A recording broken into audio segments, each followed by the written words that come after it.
Барлықтарыңа сәлем достар, сендермен Аликоян. Достар, бүгінгі видеода біздер Гакку телеарнасы мен Мусан Entertainment бірлесіп түсірген осыдан бір жыл бұрын шыққан 190 сериалы туралы, нақтырақ айтқанда сол сериалдың екінші сезоны туралы сөз қозғайтын боламыз. Яғни 190 мен Лавантердің айырмашылықтарын және де Лавантер сериалының жағымды және жағымсыз жақтарын айтатын боламын. Ал сендер арнаға тіркеліп, лайк басып, осы видеоға коммент жазып кет. Ал біз видеоны бастаймыз. Достар, жалпы осыдан бір жыл бұрын 190 сериалы YouTube желісіне жүктелгенде өзімде көріп бастағанмын. Маған қатты ұнай бастады. Себебі бұл сериалдың өзіндік атмосферасы мен өзіндік стилі бар болды. Екінші сезонды мен ғана емес, бүкіл көрермендер асыға күткен шығар. Ол Лавантер. Жаңа өмір, жаңа оқиғалар. Лавантер сериалы да сәтті шықты, бірақ менің ойымдағыдай емес. Біріншіден, кейіпкерлердің мінездерінің өзгеруі. Әсіресе режиссер Миконың мінезін қатты өзгертіп жіберген секілді. Егерде 190-ды көретін болсақ, Миконың күлдіргі, әлі сәл ақымақтығы бар бала екенін байқаймыз.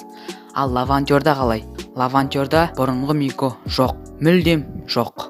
Ол бұрынғыдан қарағанда романтик, әрі сәл ересектеу болып көрініп кеткен. Неге сценаристер, режиссер бұның барлығын өзгертті? Одан да Миконы сол баяғы ақымақ күйінде қалдырып, әселді басқа жігітпен табыстыра салған дұрыс болар еді. Екіншіден, сериалда қисынға келмейтін нәрселер көп.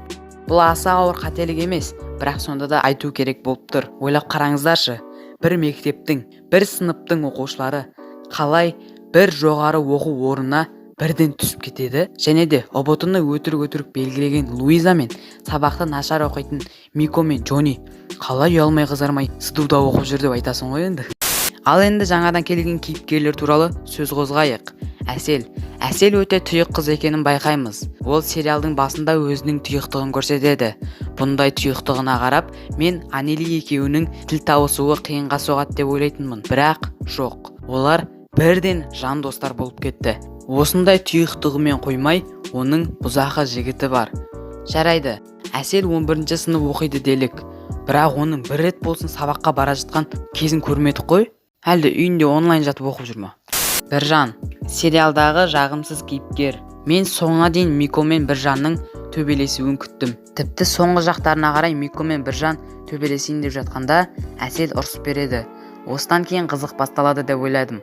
Бірақ жоқ, Біржан бәрін тастап кетіп қалады. Осыдан кейін Біржан мүлдем жоқ болып кетеді. Тіпті финалдық серияда да оның не істеп жүргені ешкім көрсетпейді. Келесі, Шынар. Басында Шынардың жақсы адам екенін аңғаруға болады. Тек ол арманды қыздардан қызғанып, өзін біртүрлі ұстап қоя береді. 5-ші бөлімге дейін оның сабырлы, әрі салмақты және қалған қыздарға қарағанда ересек екенін аңғарамыз. Бірақ ол 6-ші бөлімде арманға ұнау үшін сайқымазақ адамға айналып кетеді. Солай өзін төмен түсіреді. Неге сабырлы Шынар бұлай сайқымазаққа айналады? Әлде 6-ші бөлімге сценарий табылмай қалды ма? Жарайды, Шынар арғайда солай сайқымазақ түрінде кете беретін шығар деп ойлаймыз. Бірақ жоқ, олай емес. Ол 7-ші бөлімде қайтадан өзінің сабырлы күйіне келеді. Сонда не болып кетті? Сериалдан махаббатты сезіну қиынға соқты. Мысалға 190-ды көретін болсақ, Аман мен Заринаның және Арс пен Анелидің арасындағы махаббатты көріп тамсанасың. Ал бұл сериал мүлдем олай емес. Мико мен Әселдің және Әсет пен Мерейдің арасындағы махаббат түкте қызықсыз болды. Әрине, олар өте қатты жарасады, бірақ олар оп-оңай қосыла салды. Біржанның ортаға түсіп жағаласқандар болмаса, Мико мен Әселдің қосылуы өте оңай болды. Және де бізге олардың кездесіп жүргендерін айтқан жоқсыңдар ғой.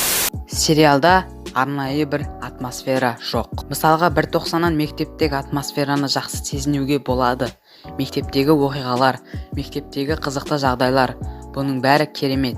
Ал Лавантерда ше, университеттегі оқиғалар, студенттік керемет кездер қайда? Сезіну қиынға соғады. Және де тағы бір айта кететін жайт. Тимур, Игорь, Степан ата. Неге тек өзге ұлттың өкілдері? Біздің өзімізде де бұндай жағдайлар жетеді ғой? Ал енді Лавантер сериалының жағымды жақтарын айта кететін болсақ, бұл сериалда Зарина, Луиза, Арман, Біржан және де Анели осы кейіпкерлердің актерлары өздерінің рөлдерін жақсы сомдап шықты.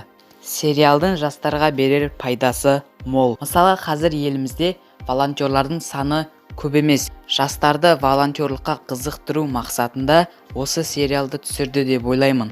Сериалда аздаған кемшіліктер бар болғанымен, идеяда мін жоқ. Өте керемет. Тіпті осыдан кейін волонтермен қоймай, волонтер деген мамандық ашсақ та болады. Қанша ойымнан шықпаса да, қанша маған ұнамаса да, бұл сериалды астарында мағынасы көп болғаны үшін жақсы көремін. Мінекей достар, осымен бүгінгі видеомыз аяқталды. Сын түзелмей, мін түзелмейді дейді. Сондықтан да жаман әңгіменің қажеті жоқ. Дәл сендер секілді мен де ол сериалдарды сүйіп қараймын. Достар, арнаға тіркеліп және қоңыраушаны басып, осы видеоға лайк басуды ұмытпаңдар. Сіздермен бірге болған Алико Янг. Келесі видеода кездескенше аман сау болыңыздар. Көргенде танымайсың.